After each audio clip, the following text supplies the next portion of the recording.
Guys, നിങ്ങൾ ഒരുപാട് ആഗ്രഹിച്ചു തുടങ്ങിയ നിങ്ങളുടെ യൂട്യൂബ് ചാനൽ ഇപ്പോൾ വ്യൂസ് ഇല്ല, സബ്സ്ക്രൈബേഴ്സ് ഇല്ല, മോണിറ്റൈസ്ഡ് ആയിട്ടില്ല എന്നൊക്കെ പറഞ്ഞ് സ്റ്റോപ്പ് ചെയ്യാൻ പോവാണെങ്കിൽ ഈ വീഡിയോ മുഴുവനായി ഒന്ന് കാണണേ. നിങ്ങളുടെ ആ ഒരു തീരുമാനത്തിൽ ഒരു മാറ്റം കൊണ്ടുവരാൻ മേ ബി കഴിഞ്ഞെന്ന് വരാം. ആദ്യത്തെ കാര്യം എന്നത്, നിങ്ങൾ ഇവിടെ തുടങ്ങി വെച്ചിരിക്കുന്നത് നിങ്ങളുടെ ഒരു സ്വപ്നമാണ്. അതുകൊണ്ട് തന്നെ പാതി വഴിയിൽ ഉപേക്ഷിച്ചു പോയാൽ നഷ്ടവും നിങ്ങൾക്ക് തന്നെയാണ്. ഇനി ഒരു 30 ദിവസത്തേക്ക് വ്യൂസ് വരുന്നുണ്ടോ, സബ്സ്ക്രൈബേഴ്സ് കൂടുന്നുണ്ടോ, മോണിറ്റൈസ് ആവാനായോ എന്നതൊന്നും നോക്കണ്ട. Just do your job. Videos പതിവായിട്ട് അപ്ലോഡ് ചെയ്യുക. കറക്റ്റ് ഒരു ടൈം വെക്കുക. നിങ്ങളുടെ വീഡിയോസ് നോർമൽ ആയിട്ട് ആളുകൾ ഏത് സമയത്താണ് കാണുന്നത് എന്ന് യൂട്യൂബ് സ്റ്റുഡിയോ നോക്കി മനസ്സിലാക്കി ആ സമയത്ത് തന്നെ അപ്ലോഡ് ചെയ്യുക. ഈ വരുന്ന 30 ദിവസം വളരെ അച്ചടക്കത്തോടു കൂടെ വർക്ക് ചെയ്യാൻ നിങ്ങൾ റെഡി ആവണം. നിർബന്ധമായി മുടങ്ങാതെ വീഡിയോ അപ്ലോഡ് ചെയ്യുകയും വേണം. ഇത് കറക്റ്റ് ആയിട്ട് ഫോളോ ചെയ്താൽ കൺസിസ്റ്റൻസിയുടെ റിസൾട്ട് ഞാൻ പറയാതെ തന്നെ നിങ്ങൾക്ക് നേരിട്ട് മനസ്സിലാക്കാൻ കഴിയും. രണ്ടാമത്തെ കാര്യം എന്നത്, ചെറിയൊരു ഷോർട്ട് വീഡിയോ ആണ് ക്രിയേറ്റ് ചെയ്യുന്നതെങ്കിലും അല്ലെങ്കിൽ ഒരു ലോങ് വീഡിയോ ആണെങ്കിലും വൃത്തിയിൽ ചെയ്യുക.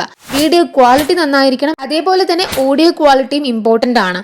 ആൻഡ് തമ്മിലും കൂടെ നിങ്ങൾ ശ്രദ്ധിക്കണം. ഇത് മൂന്നും സമയമെടുത്ത് ചെയ്യേണ്ട കാര്യങ്ങൾ തന്നെയാണ്. എങ്കിൽ ആ വീഡിയോയുടെ വ്യൂസും കൂടുതലായിരിക്കും. മൂന്നാമത്തെ കാര്യം, വിജയത്തിൽ എത്തിച്ചേരാൻ സമയമെടുക്കും. നമ്മുടെ ക്ഷമയെ പോലും ചിലപ്പോൾ പരീക്ഷിച്ചെന്നിരിക്കും. അവിടെയും നമ്മൾ തോറ്റുകൊടുക്കാൻ പാടില്ല. കുറച്ച് കഷ്ടപ്പെടാൻ റെഡി ആവുക. കഷ്ടപ്പെട്ടാൽ മാത്രമേ നമുക്ക് അതിനുള്ള റിസൾട്ട് കിട്ടൂ. സോ തളർന്നു പോരുത്. നമ്മൾ ഇത് സ്റ്റാർട്ട് ചെയ്യുമ്പം ഒരുപാട് സ്വപ്നങ്ങളോട് കൂടിയല്ലേ സ്റ്റാർട്ട് ചെയ്തത്. ആ സ്റ്റാർട്ടിങ്ങിലുള്ള കോൺഫിഡൻസും ആ സ്ട്രോങ് മൈൻഡ് സെറ്റും നിങ്ങൾക്ക് ഇപ്പോഴും വേണം. പിന്നെ കളിയാക്കലുകളും ഇടയ്ക്ക് നേരിട്ടെന്ന് വരാം. പക്ഷേ അതൊന്നും കാര്യമാക്കണ്ട. ഇവിടെ നിങ്ങളുടെ സ്വപ്നമായ നിങ്ങളുടെ ചാനൽ മാത്രം മതി. മൈൻഡിൽ വിജയം ഉറപ്പാണ്.